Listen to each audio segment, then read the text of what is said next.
Chers croyants du monde entier, je vous fais cette deuxième partie avec cette déclaration. Jean-Baptiste n'est pas l'Élie promis dans Malachie chapitre 4 verset 5. Je vais le prouver. Prenons le livre de Luc chapitre 1, verset 13 et verset 17. Au verset 13, il est écrit: mais l'ange lui dit, ne crains point, Zacharie, car ta prière a été exaucée. Ta femme Élisabeth t'enfantera un fils, et tu lui donneras les noms de Jean. Verset 17, il marchera devant Dieu avec l'esprit et la puissance d'Élie pour ramener le cœur des pères vers les enfants et le rebelle à la sagesse des justes, afin de préparer au Seigneur un peuple bien disposé, afin de préparer au Seigneur un peuple bien disposé. Maintenant, comment Jean l'a-t-il fait? Comment Jean s'y est pris? D'après les paroles, ou selon les paroles que l'ange a prononcées. Là, nous allons prendre Jean chapitre 1, verset 6 à 7. Qu'est-ce que Jean dit? Jean nous dit ceci, verset 6. Il y a un homme envoyé de Dieu, son nom était Jean. 7. Il vint pour servir des témoins, pour rendre témoignage à la lumière, afin que tous crissent par lui. Afin que tous crissent par lui. Jean a rendu témoignage à la lumière, afin que tous crissent par lui. Qu'est-ce que cela veut dire? Qu'est-ce que Jean a fait en réalité? De qui a-t-il rendu témoignage? Prenons Actes. Actes chapitre 19. Actes chapitre 19. Nous sommes au verset 4. Qu'est-ce qui est dit là-bas? Là, on nous dit. Là, c'est Paul qui parle. Alors, Paul dit, Jean a baptisé du baptême de repentance, disant au peuple de croire en celui qui venait après lui, c'est-à-dire en Jésus. Donc, Jean a rendu témoignage de Jésus-Christ, afin que, par ce témoignage qu'il a rendu, les gens puissent croire, arriver à croire en Jésus, croire Jésus, qui devait venir après lui. Voilà le travail que Jean a accompli. Et ce travail-là lui donne une position dans les Saintes Écritures. Et cette position-là ne se trouve pas dans Malachie chapitre 4 5, mais cette position est bien éclaircie dans le livre de Malachie chapitre 3, verset 1. C'est là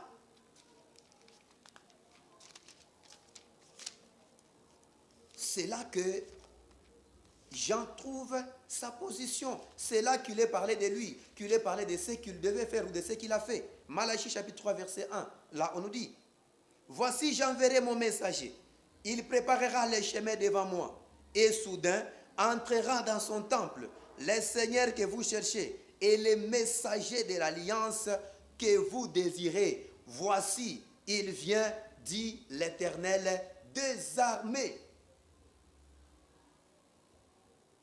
Comme Paul l'a dit dans Actes chapitre 19, verset 4. Et Jésus, quand il est venu,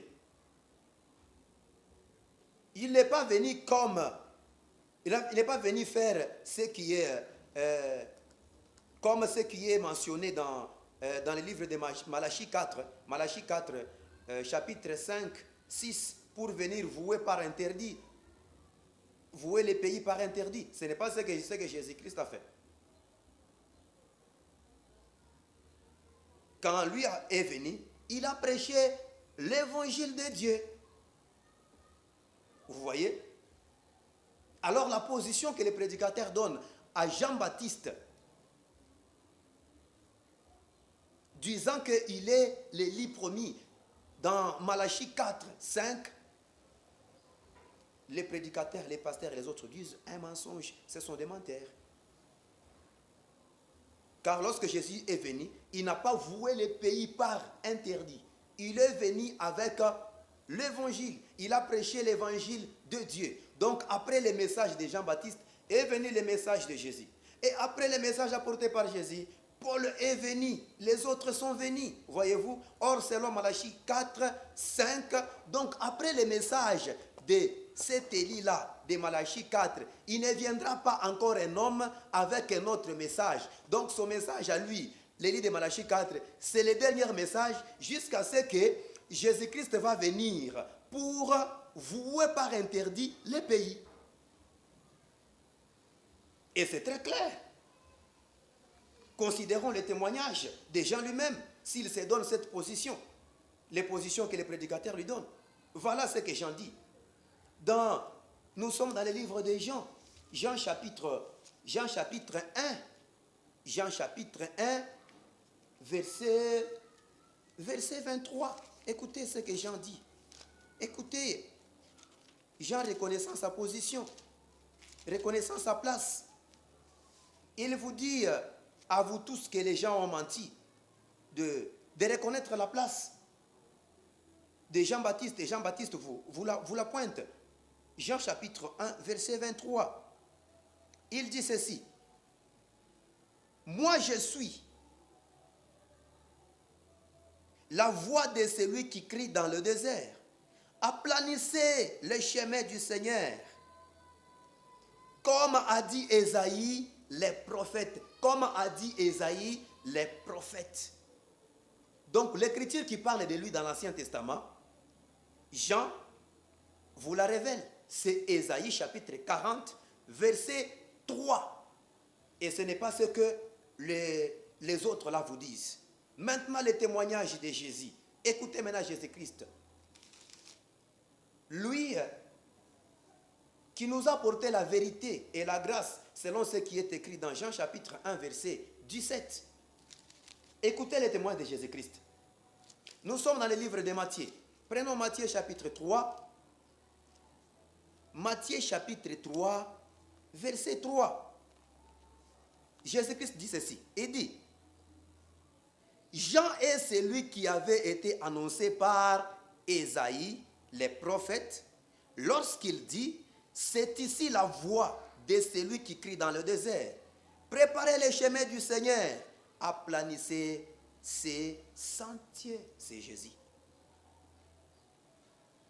Et ça, c'est différent de ce que les apôtres, les prophètes, les évangélistes, d'autres pasteurs disent. Le deuxième témoignage que Jésus-Christ donne, là nous prenons Luc. Nous sommes dans Luc chapitre 7. Luc chapitre 7. Luc, qu'est-ce que tu nous dis? Toi aussi, qu'est-ce que tu as écrit? Luc a écrit ceci. Les paroles du Seigneur Jésus-Christ. Luc chapitre 7, verset 28.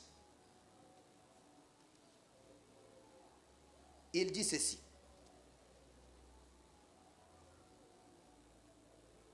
Ou bien commençons à partir du verset 24. On nous dit, lorsque les envoyés des gens furent partis, Jésus s'est mis à dire à la foule au sujet des gens, qu'êtes-vous allés voir au désert? Un roseau agité par le vent? Mais, au verset 25, mais qu'êtes-vous allés voir? Un homme vêtu d'habits précieux? Voici tous ceux qui portent des habits magnifiques et qui vivent dans les délices sont dans les maisons des rois. 26. Qu'êtes-vous donc allé voir? Un prophète? Oui, vous dis-je, et plus qu'un prophète. 27. C'est celui dont il est écrit, voici, j'envoie mon messager devant ta face pour préparer ton chemin devant toi.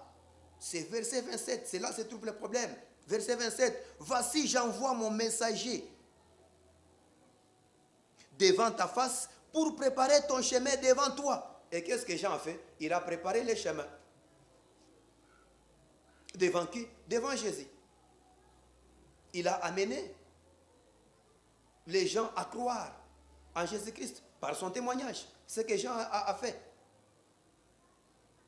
Et quand Jésus a parlé ici, il n'a pas présenté Jean-Baptiste avec l'écriture de Malachie 4, 5. Il ne l'a pas fait. Il nous a retourné, ou il vous retourne dans la prophétie ou dans le livre d'Ésaïe, chapitre 40, verset 3. Il vous retourne encore dans le livre de Malachie, chapitre 3, verset 1. C'est ça la promesse qu'il vous a pointée par les paroles qu'il a prononcées, écrites par Luc dans Luc, chapitre 7, verset 27. Voyez-vous? Maintenant, chers croyants, vous avez écouté les témoignages des gens et les témoignages de Jésus-Christ. Et ce que les apôtres, les prédicateurs, les évangélistes, les missionnaires, les prophètes que vous avez ont dit. Maintenant, je vais vous poser la question. Entre Jean, Jésus-Christ et vos serviteurs qui vous ont dit que Jean est élu de Malachie, il est l'élu de Malachie 4, qui a dit la vérité.